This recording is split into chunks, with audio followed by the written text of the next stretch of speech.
හැමෝම සතුටින් පරිස්සමින් ඉන්නවා නේද? ඔන්න ඉතින් අද වීඩියෝ එකේ නම් මං අරන් ආවේ අපේ මිදුල නන් නෙමෙයි. මේක අපේ හස්බන්ඩ්ගේ තාත්තගේ මිදුල. මේ තියෙන හැම දෙයක්ම එයාගේ නිර්මාණ තමයි. ඉතින් අද මේ වීඩියෝ එකෙන් ඔයාලට මං ගේන්න බලාපොරොත්තු වෙන්නේ කියන්නේ අපි ඔය පාවිච්චි කරලා අයින් කරන දේවල් වලින් අපේ ගාඩන් එක ලස්සන කරගන්න පුළුවන් චූටි අයිඩියා ටිකක්. ඉතින් මට මේ වීඩියෝ එක ගේන්න හිතුනේ ඇයි කියලාත් මං කියන්නම්කෝ. මම ඉතින් YouTube එකේ වීඩියෝ එකක්ම දැක්කා. ඒක අක්කා කෙනෙක්ගේ. ඉතින් අර පාවිච්චි කරලා අයින් කරන මේ මෙගා බෝතලයකින් එයා ලස්සන නිර්මාණයක් කරනවා. කෝලියා සතු වගේක් හැදුවේ මට මතක විදිහට. ඉතින් ඒක මේ ගොඩක් අය බලලා තිබුණා. හොඳ කමෙන්ට් තිබුණා. ඉතින් මට ඒකෙන් හිතුණා මේ වගේ දේවල් වලටත් මේ ආසය ඉන්නවනේ ගොඩක් කියලා. ඒ කියන්නේ මේ දැන් පෞද්ගලිකව මගේ අදහස කිව්වොත් ඇත්තටම යාළුවනේ මම නම් මේ දේවල් වලට ආස කෙනෙක් නෙමෙයි. ඒ කියන්නේ මේ එහෙම අර පාවිච්චි කරලා අයින් කරන දේවල් වලින් මේ මෙහෙම ඇත්තටම ගාඩන් එකට ලස්සනක් ගන්න පුළුවන් තමයි. ඒ වුණාට මේ මට හිතෙන විදිහට නම් එතකොට මේ නිකන් අර ගාඩන් එකේ තියෙන වැදගත්කම නිකන් අඩු වෙනවා වගේ මට නිකන් එහෙම හිතෙනවා. මන් දන්නේ නැහැ මම වැරදිද කියලා. මට ඒ කියන්නේ මේ අර මල් ගහක් වුණත් එකම වර්ගයේ මල් ටිකක් එක තැනක තියෙන්න ඕනේ. එතකොට මේ පෝච්චි වුණත් එක වගේ තියෙන්න ඕනේ. දැන් එක තැන තියෙන පෝච්චි එක විදිහට තියෙන්න ඕනේ. අනේ ඒ වගේ දෙයක් මට තියෙනවා. ඉතින් ඒ කියන්නේ දැන් මල් පෝච්චි තිබුණත් ඒවත් එකම පාටකින් තියෙන්න ඕනේ. මේ ඒ වගේ අර හිම දේවල් මගේ පෞද්ගලිකව කැමැත්ත තියෙන්නේ ඒ විදිහට. ඉතින් ඒ නිසා මේ මම නම් කවදාවත් මේ වගේ දේවල් මේ නිර්මාණය කරලත් නැහැ. මේ එහෙම කරන්න අදහසකුත් නැහැ. ඒ වුණාට ඉතින් අර මේ මට හිතුණා කවුරු හරි කෙනෙක් ඉන්නවනම් මේ වගේ දේවල් වලින් එහෙම කරන්න ආසයි එහෙම ඉන්නවනේ. ඉතින් එයාලට පුංචි අදහසක් ගන්න කියලා තමයි මම මේ වීඩියෝ එක එකතු කරන්නේ. ඉතින් මම දැන් කියන්නම්කෝ මේක කොහොමද හදාගෙන තියෙන්නේ කියලා. මේ බීම කප් ටික හැම එකකම වගේ අඩියෙන් චූටි සිදුරක් විදලා තියෙනවා. ඊට පස්සේ ඒ සිදුර මැද්දෙන් කම්බියක් යවලා තියෙනවා. ඒ විදිහට තමයි කප් ටික උඩට අමුණගෙන තියෙන එක කම්බියකට. ඊට පස්සේ පස් පුරව එක කප් එක අර උඩට හිටින විදිහට අරගෙන ඊට පස්සේ තමයි පැල හදලා තියෙන්නේ. මෙන්න මේක නම් අර මේ මල් වලට එහෙම ඉස්සර මේ අර කෘමිනාශක ගහන්න ගත්ත චූටි බෝතලයක්. ඒකත් කැඩිච් එකක් තමයි. ඒකෙත් අනිත් පැත්ත හරවලා ඒ විදිහට හිටවලා තියෙනවා. ඊට වඩා ඉතින් ගොඩක් ලස්සනට තියෙන්නේ මෙන්න මේ කප් වලින් හදලා තියෙන මේ ඒ නිර්මාණ දෙක තමයි. මේක ඉතින් තාම අර මේ මට මතක විදිහට මේක ළඟදී හැදුවේ. ඒ නිසා තාම හොඳට මල් පිපිලා නැහැ. ඊගවට මෙන්න මේක බලන්නකෝ. මේකත් ඉතින් ඔය අපි නිතරම වගේ ගෙවල් වල විසි කරන දෙයක්නේ. මේකේ මේ උඩ පැත්ත මෙන්න මේ විදිහට මලක හැඩයට කපලා තියෙනවා. මේවා ඉතින් මේ හුඟක් ඉස්සරින් ඉඳන් මේ තාත්තා කරන දේවල් තමයි. ඉතින් බලන්නකෝ ඒකත් ලස්සනයි. මේ මිදුල ඉතින් හැම තැනකම වගේ තියෙන්නේ ඒ වගේ කරපු එයාගේ නිර්මාණ. මේක බලන්නකෝ. මේකේ තියෙන්නේ කැඩිලා අයින් කරපු බිත්ති අරලොස්සක ෆ්‍රේම් එකක් තමයි තියෙන්නේ වටේට කළු පාටට. ඒක මැද්දෙන් පොඩි සිමෙන්ති රවුමක් වගේ එකක් තියලා තියෙනවා. ඒක ඉතින් ටිකක් උස්ස වෙන්න තියාගෙන තියෙන්නේ පුවක් කොට කෑල්ලක් උඩ. පුවක් කොට කෑලි නම් ඉතින් හැමතැනම වගේ තියෙනවා. තාත්තගේ නිර්මාණ වලට ගොඩක් ඉතින් පුවක් කොට තමයි එයා අරන් තියෙන්නේ. මෙන්න මේක බලන්නකෝ. මේ දෙකත් එහෙම මේ පාට කරපු පුවක් කොට නම් නෙමෙයි මේ දෙක. මේක අර මේ නිකන් කාඩ්බෝඩ් වලින් තියෙන රවුමක්. මට හිතෙන්නේ අර මේ රෙදි හරි මොනවා හරි යන් එහෙම අර ඔතල තියලා ඉවර වෙලා අර ඇතුලේ තියෙන නිකන් අර හය රවුම් කෑල්ලක්. අන්න ඒ විදිහ එකක්. ඒක තමයි මේ පාට කරලා අරන් තියෙන්නේ. ඒකත් ඉතින් අර පුවක් කොට වගේම තමයි පෙනුම. මම ඉස්සෙල්ලා රැවටුණා ඒක පුවක් කොටයක්ද කියලා. ඒක නම් ඇත්තටම පුවක් කොටයක් නෙමෙයි ඒ වුණාට. මේ ඒක උඩ ඉතින් මේ වගේ අර නිකන් ඔය කැඩිලා විසි කරන මේ චූටි බේසමක් තමයි ඒක හදලා තියෙන්නේ. බේසම උඩ පැලේ හදලා ඒක පල්ලෙහාට වැක්කිරෙන විදිහට උස වෙන්න තමයි අර මේ කාඩ්බෝඩ් රවුම උඩින් තියලා තියෙන්නේ. මෙන්න මේක නම් අර මේ ප්ලාස්ටික් බෝතලයක තමයි හදලා තියෙන්නේ. අනිත් එක හදලා තියෙන්නේ බේසමක. බලන්නකෝ මේ දෙක නම් හරිම ලස්සනයි.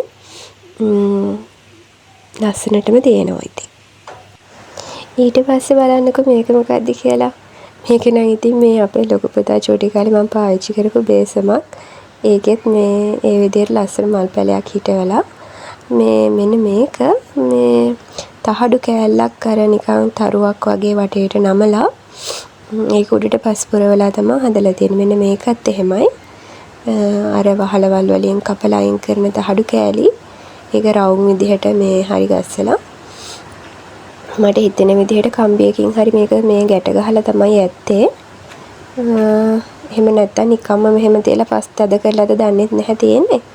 කොහොම හරි ඒක ලස්සන මේ මල් වැලක් හදලා තියෙනවා. ඒක උඩටම ගිහිල්ලා තියෙනවා. හරිම ලස්සනට හැබැයි හැදිලා තියෙනවා. මේකෙත් මේ දම් පාට ටිකක් ලොකු මලක් තමයි පිපෙන්නේ. මල් පිපුණාම හරි ලස්සනයි මේ වැල. ළඟදී නම් හැබැයි ඒකෙත් මල් නම් පිපිලා නැහැ. බලන්නකෝ ඉතින් ඔයාලට මේ දේවල් වලින් චූටි හරි අදහසක් ගන්න පුළුවන්ද කියලා. ඔයාලගේ මිදුලත් ලස්සන කරගන්න. මං කියන්නේ ඉතින් මේ දේවල් වලට ආස කෙනෙක් ඉන්නවා නම් විතරයි හොඳද? සමහර අය ඉතින් මං වගේ අයත් ඉන්නවද දන්නේ නැහැ. බලන්නකෝ ඊළඟට මේ තියෙන්නේ මෙන්න මෙතන තමයි මෙයාගේ මේ පුවක් කොට කලෙක්ෂන් එක. නැහැලාලුනේ මේ මං කිව්වේ අර කලින් අර මේ නිකන් කාඩ්බෝඩ් රවුම් වගේ જાතියක් කියලා. අන්න ඒවත් තියෙනවා පුවක් කොටක් තියෙනවා.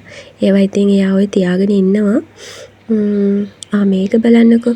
මේක මේ පරණ පටයක් හරි පිහිල්ලක් හරි යන්නේ වගේ එකට හදලා තියෙන්නේ. මෙතන උඩ තියෙන එකත් එහෙමයි. ඒකත් අර මේ මෙගා බෝතලයකට තමයි හදලා තියෙන්නේ. ඒකත් හොඳට සරුවට හැදිලා තියෙනවා පල්ලෙහාට එනකම්ම. මේක චූටි කැටයකට හිටවලා තියෙන්නේ. මෙතන තව බෝතලයකට හිටවපු එකක් තියෙනවා. ඔන්න ඔය වගේ ඉතින් බලන හැම තැනකම ඔය වගේ දේවල් තමයි තියෙන්නේ. මෙතනත් එහෙමයි මේවත් හදලා තියෙන්නේ පිහිලි දෙකකට මං හිතන්නේ වැහි පිහිලි දෙකක් අයින් කරපු. ඒකත් ඉතින් හොඳට හැදිලා තියෙනවා. මේකේ නම් මේ පහුගිය ටිකේ මලුත් හොඳට පිපිලා තිබුණා. මෙන්න මේ විදිහට තමයි පරණ පුවක් ගස් වලින් කොට කපාගෙන ඇවිල්ලා ඒවා උඩින් අර මල් පෝච්චිය නිකන් ඉස්සෙන විදිහට එහෙම තියලා පල්ලෙහාට වැක්කිරෙන මල් හදන්නේ අන්න ඒ විදිහට.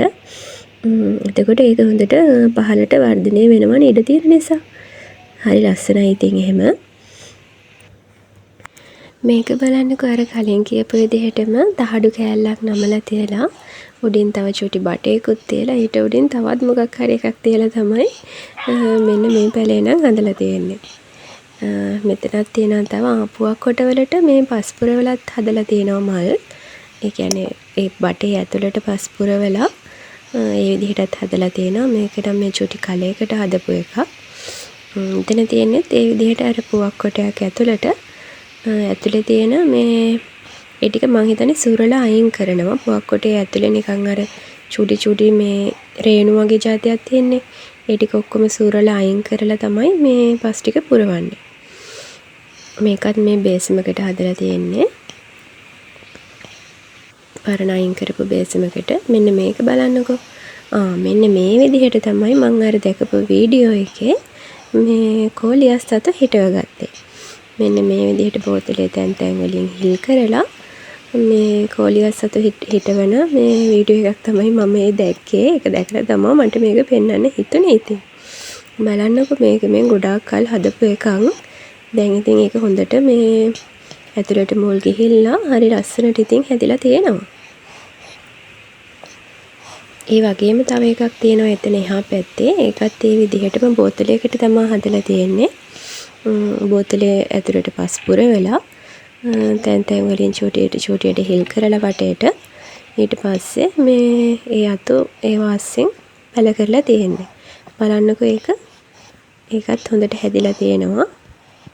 මේවට ඉතින් වතුර දාද්දී අර උඩ බෝතලේ උඩ මුඩිය හයි කරන තැනින් වතුර දැම්මම බෝතලේ ඇතුළටම හොඳට වතුර යනවනේ. අඩියත් මං හිතන්නේ හිල් කරන්න ඕනේ නැත්තම් වතුර බහින්නේ නැති නිසා. ඊගාවට මෙන්න මේක බලන්නකෝ. මේක මේ ඉස්සර මේ බබාගේ සෙල්ලම් බඩු දාලා අයින් කරලා තිබුණ කූඩයක් පරණ. ඉතින් ඒ කූඩේ වටේ තියෙන චූටි සිදුරු වලටත් මේ මල් පැල හදලා තියෙනවා, උඩටත් හදලා තියෙනවා. උඩ තියෙන මේ මල් ටික නම් හරි ලස්සනයි. මමත් හරි මාස් මල් වර්ගයක් තමයි ඒක නම්. ඉතින් උඩ ටික ඒක විදිහට හැදුනහම අර වටේ ටිකත් අර චූටි වටේට තියෙන සිදුරු වලටත් හදලා තියෙන ටික හොඳට හැදුනහම ලස්සනට තියෙයි ඉතින් තවත්. ඉතින් මගේ යාළුවෝ කියන්න බලන්න ඔයාලත් මේ වගේ දේවල් වලට ආසයිද කියලා. එහෙම ආස අය ඉන්නවා නම් ඉතින් ඔයාලටත් පුළුවන් ඒ වගේ ඔයාලගේ ගෙවල් වල තියෙන දේවල් වලින් මේ වගේ දෙයක් හදන්න ඉතින් උත්සාහ කරලා බලන්න නේද? මෙන්න මේකත් ඉතින් අර කලින් වගේම මෙගා බෝතලයකට තමයි හදලා තියෙන්නේ. ඒකත් බෝතලේ වටේට හිල් කරලා තමයි හදලා තියෙන්නේ. මේවා ඉතින් මේ ගොඩාක් කලින් ඉඳන් හදපුවා මට හිතෙන්නේ. බලන්න මේක නම් ඉතින් අයින් කරපු පෝච්චියක් වගේ. ඒකත් හොඳට හැදිලා තියෙනවා. මේ වගේ දේවල් වලින් ඉතින් අපේ ගාඩන් එක ලස්සන කරගන්න පුළුවන්. මේ බලන්නකෝ ඉතින් ඊළඟට මොකද තියෙන්නේ කියලා. මේක මේ අයින් කරපු මුට්ටියක්, හිල් වෙච්ච මුට්ටියක්. මේකටත් ඉතින් මෙන්න මේ වගේ ලස්සනට මල් පැලයක් හදලා තියෙනවා. ඔන්න ඔහොම තමයි ඉතින්. දැන් ඔයාලට මං හිතනවා මේ වීඩියෝ එකෙන් ගොඩාක් අදහස් ගන්න පුළුවන් වෙන්නේ නැති කියලා. පාවිච්චි කරලා අයින් කරන දේවල් වලින් ගාඩන් එක ලස්සන කරගන්න. ඉතින් පුවක් කොට වලින්, මෙගා බෝතල් වලින්, තහඩු කෑලි වලින්, අයින් කරපු බේසන්, කූඩ, ඒ වගේ වැහි පීලි, තව ගොඩක් දේවල් තිබුණානේ. එතකොට අර අයින් කරන බීම කප්, ඒ වගේ ඉතින් ගොඩාක් අදහස් ඔයාලට මේ වීඩියෝ එකෙන් හම්බෙන්නේ නැති කියලා මං හිතනවා. ඉතින් කැමති කෙනෙක් ඉන්නවා නම් මේ වගේ දේවල් වලට පුංචිම හරි අදහසක් ගත්තා නම් ලස්සන කමෙන්ට් එකකුත් තියලා යන්න කියලා ඉතින් ආදරෙන් මතක් කරන ගමන් එහෙනම් ගිහින් එන්නම් ඔයාලා හැමෝටම තෙරුවන් සරණයි.